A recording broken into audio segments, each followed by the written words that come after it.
Kabrigada tahasang sinabi ni Pangulong Ferdinand Marcos Jr. na wala ng ibang opsyon ang palasyo kaya sinibak si General Nicolas Torre III bilang hepe ng pambansang pulisya.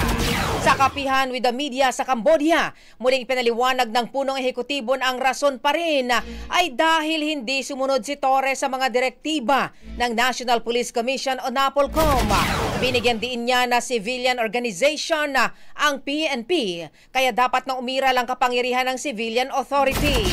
Ang NAPOLCOM anya ang may malinaw na mandato para mag-monitor at may tiyak na kapangyarihan sa mga appointment.